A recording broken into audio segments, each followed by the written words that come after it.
வணக்கம் நண்பர்களே. சிறுநடிக்க ஆசையை பார்த்தேங்க. பார்க்கும்போது ரொம்ப மனசு கஷ்டமா இருந்தது. ஆனா ஒவ்வொரு நாடகம் தான் பாத்தீங்கன்னா என்ன யதார்த்தத்துல நடக்குதோ அவ்வளோத்துல நடைமுறை நடக்குதோ அதான் மெயினா காட்டுறாங்க.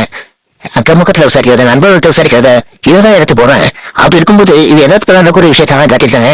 அது என்னன்னு நீங்க பாருங்க. எங்க அம்மா வாபஸ் வாங்க மாட்டோம். அதுவும் இல்லாம என் தம்பியை ஜெயிலுக்கு அனுப்பி ஆகணும்னு ரொம்ப பிடிவாதமா இருக்காங்க சார். என்னப்பா இது? உன் அம்மாவே நீ சொல்றதை கேட்க மாட்டாங்களா? சார், என் அம்மா நான் சொல்றத மட்டும்தான் சார் கேட்க மாட்டாங்க. இந்த பிரச்சனையில சண்டை போட்டு இப்ப வீட்டை விட்டு வேற போயிட்டாங்க. இப்ப அவங்க ஃப்ரெண்டு வீட்டுல ஆசிரியர் போயிருக்காங்க. ஃபேமிலி இஷ்யூன்னு சொன்னதுனாலதான் இதை எடுத்துக்கிறேன். இல்லைன்னா கோர்ட்ல ஃபைல் பண்ணிட்டு போயிடுவேன்.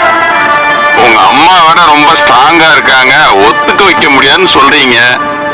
என்ன அவங்க வாபஸ் வாங்குறதா இருந்தா ஒரு 2 லட்சத்துல முடிஞ்சிடும். இப்ப எப்படியும் 5 லட்சம் வரைக்கும் ஆகும். ஒயிட் காலேஜ் அப்படின்னு சொல்லுவாங்க இந்த டாக்டர். இவங்களெல்லாம் நம்ம கஷ்டத்துக்கு நம்ம போய் நிற்கும் போது டைம்னு பார்த்துட்டு அவங்கள்ட்ட காசை எவ்வளோ புரிஞ்ச முடியும், அவங்களோட காசை எவ்வளோ அபகரிக்க முடியும், இவங்க சூழ்நிலையை அவங்க சாதாரணமாக எப்படி பயன்படுத்திக்க முடியும். இந்த டைமை யூஸ் பண்ணிக்கிறதா ரொம்ப கொடுமையான விஷயங்க. 5 லட்சமா? சார், என்ன சார் இப்படி சொல்றீங்க? ஆமாம்மா, உங்க தம்பி போலீஸ்ல மாட்டினா கன்ஃபார்மா தண்டனை வாங்கி கொடுத்துருவாங்க. 1 வருஷம் வரைக்கும் ஜெயில் தண்டனை கிடைக்கும்.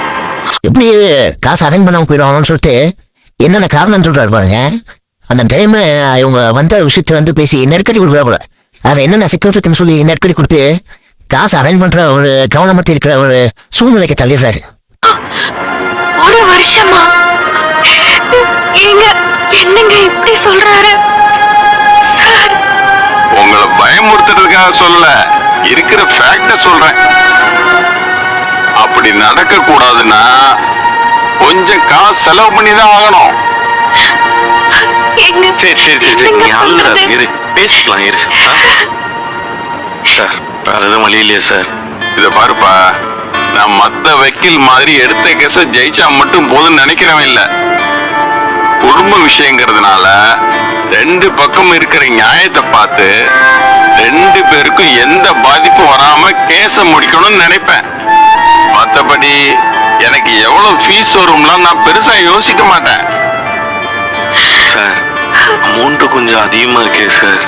என்னப்பா பண்றது? திருட்டு கேஸ் வேற, ஜெயிலுக்கு போனா அதோட முடியாது. ரிலீஸ் ஆன பிறகு கூட எங்கேயாவது ஏதாவது திருட்டு போச்சுன்னா சந்தேக கேஸ்ல ஓம் மச்சினனை தான் கூட்டிட்டு போவாங்க. லைஃபே போயிடும். அதனாலதான் சொல்றேன், யோசிச்சுக்கோங்க. பணம் செலவானா கூட எப்படியாவது சம்பாதிச்சுக்கலாம். ஆனா லைஃப் போனா திரும்ப வராது இல்ல.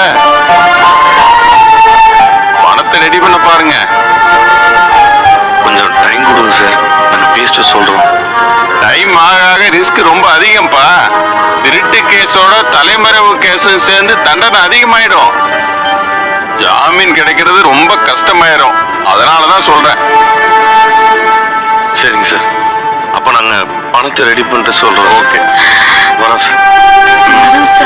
அவன் ஜெயிலுக்கு போகணும், அதை நான் பார்க்கணும். அவன் ஜெயிலுக்கு போறதில்ல, உங்களுக்கு என்னமா லாபம் இருக்கு? கேஸ வாபஸ் வாங்கியிருக்கேன். வாபஸ் வாங்கினா மட்டும் எனக்கு என்ன லாபம் இருக்க போகுது? கேஸ வாபஸ் வாங்கினா நான் உங்களுக்கு பணம் தரேன். இங்க காசை வாங்கி கோர்ட்ல போயிட்டு கேஸை நடத்தி ஜெயிப்பாருன்னு பார்த்தா அவர் பாருங்க நாத்தமும் டைட் பண்ற மாதிரி இந்த காசை எடுத்து அவங்க குடும்ப ஆளுங்களுக்கே கொடுக்குறது போயிடுறாப்புல. அதான் நம்ம ஊரு பெரியவங்கன்னு சொல்லுவாங்க, குடும்பத்துக்குள்ள சண்டை வந்தா வெளியாளுங்களுக்கு கொண்டாட்டம் ஆயிடுமா, அந்த மாதிரி நிலைமை ஆயிப்போச்சுங்க.